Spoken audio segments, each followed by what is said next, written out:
Purposely. Your life, God's purpose. Listen at purposely.com.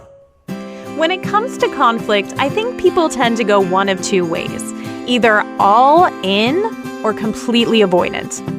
Hey, this is the Bible for Busy People. I'm Jen, and I am more of an avoider. I will duck out of conflict and go along with what someone else says before stirring up an argument. I absolutely respect people who are bold about handling things at face value. That's just not my tendency. But when I married my husband, in that first year especially, conflict inevitably came up. It's what happens when you go from being on your own and making your own decisions independently to living together and considering each other in everyday life. I can't even remember most of what we fought over, often miscommunications or adjusting to the different ways that we lived. The truth is, when we know people intimately, when our relationships go beyond surface level, conflict is bound to happen. Some say it's an indicator of a lasting relationship that tension occurs, that as you work through your conflicts, your relationship strengthens. Maybe that also applies with God? We're going to read today in Genesis chapter 32. In verse 1, it says, Jacob also went on his way, and the angels of God met him. When Jacob saw them, he said, "This is the camp of God." So he named that place Mahanaim. Jacob sent messengers ahead of him to his brother Esau in the land of Seir, the country of Edom. He instructed them, "This is what you are to say to my lord Esau. Your servant Jacob says, I have been staying with Laban and have remained there until now. I have cattle and donkeys, sheep and goats, male and female servants. Now I am sending this message to my lord that I may find favor in your eyes." When the messengers returned to Jacob, they said, "We went to your brother Esau, and now he is coming to meet you, and 400 men are with him." In great fear and distress, justifiably, Jacob divided the people who were with him into two groups, and the flocks and herds and camels as well. He thought, if Esau comes and attacks one group, the group that is left may escape. Then Jacob prayed, "O God of my father Abraham, God of my father Isaac, Lord, you who have said to me, 'Go back to your country and your relatives, and I will make you prosper.' I am unworthy of all the kindness and faithfulness you have shown your servant. I had only my staff when I crossed this Jordan, but now I have become two camps. Save me, I pray, from the hand of my brother Esau, for I am afraid he will come and attack me, and also the mothers with their children. But you have said, I will surely make you prosper, and will make your descendants like the sand of the sea, which cannot be counted." So Jacob had deceived his brother and developed a reputation for deceit. He also was given a taste of his own medicine within his family, being manipulated by his father-in-law and even his own wives. The last time we read about Jacob's night of wrestling with God, which was a few weeks ago on this podcast, we went past the first part of the chapter. And now going back, you can see in Jacob's prayer, it showed the depth of his relationship with God, which has perhaps developed and matured in the years of living away from home. He was able to identify God's kindness and generosity in his life and called back to the promises of God that generations would come from him, which was a continuation of the promise made to Abraham. Now, further down in Genesis 32, in verse 22, it says, "That night Jacob got up and took his 2 wives, his 2 female servants, and his 11 sons, and crossed the ford of the Jabbok.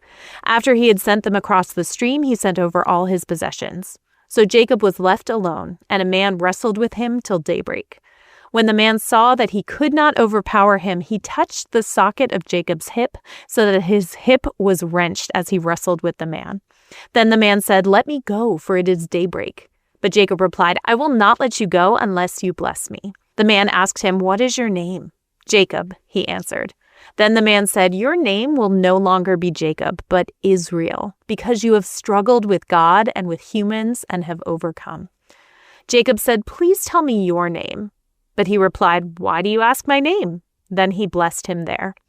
So Jacob called the place Peniel, saying, 'This is because I saw God face to face, and yet my life was spared.'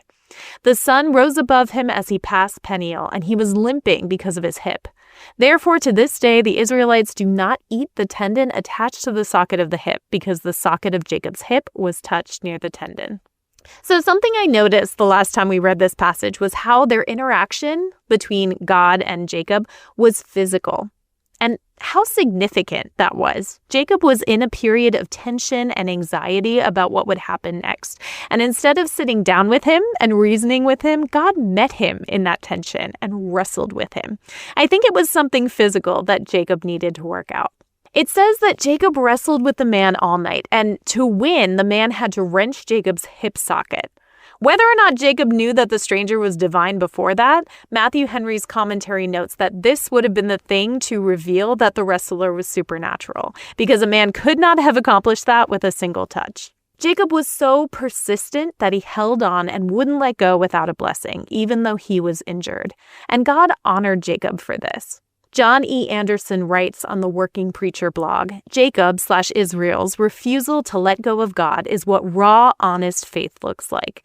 Faith is not just passively submitting to God. It is grappling, contending, tenacious, and persistent. It is wrestling, grabbing hold of God and refusing to let go despite the struggle, the time, the risks, the injury, because the blessing is worth it. Also, like we talked about yesterday, this encounter prompted a name change. God renamed Jacob Israel, meaning he who struggles with God. God's people would take on this name too, the Israelites, those who struggle with God.